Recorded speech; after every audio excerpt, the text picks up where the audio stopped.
আসসালামু আলাইকুম ওয়া রাহমাতুল্লাহ। আজকে আমি আপনাদেরকে তৈরি করে দেখাবো সুস্বাদু মোগলাই। মোগলাই রেসিপিটি একদম সহজ। ১ম এই আমি কিছু ময়দা নিয়ে নিচ্ছি। এখানে আমি ১ কাপ পরিমাণ ময়দা নিয়েছি। তারপর আমি অল্প পরিমাণে লবণ ব্যবহার করেছি। লবণ আর ময়দাটাকে মিক্স করে নিয়ে এখন আমি পানির মাধ্যমে একটি ডো তৈরি করে নেব।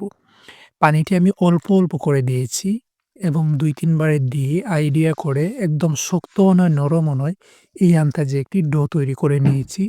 এখন ডোটা সফট হয়ে যাওয়ার জন্য কিছুক্ষণের জন্য আমি রেখে দেব রেস্টে। এখন আমি মোগলার ভিতরে যে পুরগুলো দেবো, জিনিসগুলো দেবো, এগুলো রেডি করে নিচ্ছি। আমি এখানে গাজর কুচি করেছি, পেঁয়াজ কুচি করেছি, কাঁচামরিচ কুচি করে নিয়েছি, ধনিয়া পাতা কেটে নিয়েছি। এগুলো মোগলার ভিতরে আমি ব্যবহার করব ডিমের সাথে। এখন এগুলো কাটা হয়ে গেছে। এদিকে রেস্টে আছে মোগলার ডোটি। সেই ডোটিকে আমি একটি রুটি বেলে নেব। রুটিটা কিভাবে বেলতে হবে সেটাও আমি আপনাদেরকে দেখিয়ে দিচ্ছি। রুটিটা কতটুক গাঢ় হবে এবং পাতলা হবে সেই জিনিসটার উপরে কিন্তু ডিপেন্ড করে আপনার মোগলাইটি খেতে কেমন হবে সেটি। যদি বেশি গাঢ় হয়ে যায় তাহলে কিন্তু মোগলাইটি ফুলবে না এবং খেতেও ভালো লাগবে না। তাই রুটির ডোটি এবং রুটির যে গাঢ়ত্ব এটা এরকমটাই হবে। আমি যেটা আপনাদেরকে এখন দেখিয়েছি। আগেই যেই সালাদগুলো আমি কেটে রেখেছিলাম, সেই সালাদগুলোর সঙ্গে একটি ডিম ভেঙে দিয়ে সেই ডিমটাকে আমি এখানে মিক্স করে নেব। ডিম ভেঙে দেওয়া হয়েছে, এখন সামান্য পরিমাণে লবণ ব্যবহার করব। লবণগুলোকে ব্যবহার করে ডিমটাকে ভালো করে মিক্স করে নিয়ে যে রুটিটি আমি এখন বেলে রেখেছিলাম সেই রুটির উপর ঢেলে দেব।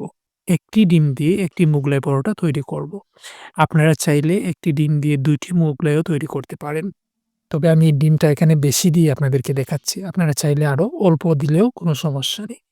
এখন মুগলার ভাঁজটি কিভাবে দিবেন সেটিও দেখিয়ে দিচ্ছি। মুগলার ভাঁজ দেওয়া একদমই সহজ। ১ম এই একটা সাইড লাগিয়ে নিবেন, তারপর ২য় সাইড লাগিয়ে নিবেন। এভাবে করে সাইডগুলোকে লাগিয়ে নিলেই তৈরি হয়ে গেল আপনার সুস্বাদু মোগলাই। তেলটাকে অল্প পরিমাণ গরম করেই আমি মোগলাইটা দিয়ে দিয়েছি। এখন আমি বারবার উল্টিয়ে পাল্টিয়ে মোগলাইটাকে ভালো করে ভেজে নেব। যখন আপনাদের ভাজার কালারটা ঠিক আমার এই কালারের মতো হয়ে চলে আসবে তখন বুঝতে পারবেন আপনাদের মোগলাইটি হয়ে গেছে। এর মধ্যে কয়েকবার উল্টিয়ে পাল্টিয়ে দিতে হবে। আমার মোগলাইয়ের কালারটা কত সুন্দর আসছে আপনারা দেখতেই পাচ্ছেন এবং কতটা ক্রিস্পি হয়েছে সেটাও বুঝতে পারছেন। যখন আমি কাটছিলাম তখন তার শব্দ এবং মুচমুচে যে ক্রিস্পি ভাবটা সেটা আপনারা কিন্তু আইডিয়া করতে পেরেছেন কতটা সুন্দর হয়েছে। মোগলাই আপনারা এইভাবে তৈরি করে খেতে পারেন। অযথা রেস্টুরেন্টে গিয়ে ৳৫০ দিয়ে মোগলাই কিনে খাওয়ার কোনো দরকার নেই। মাত্র ৳২০ খরচ করে এমন সুন্দর সুস্বাদু মোগলাই আপনি বাসায় ঘরে বসেই তৈরি করে খেতে পারেন। তার জন্য বেশি কিচ্ছু প্রয়োজন নেই।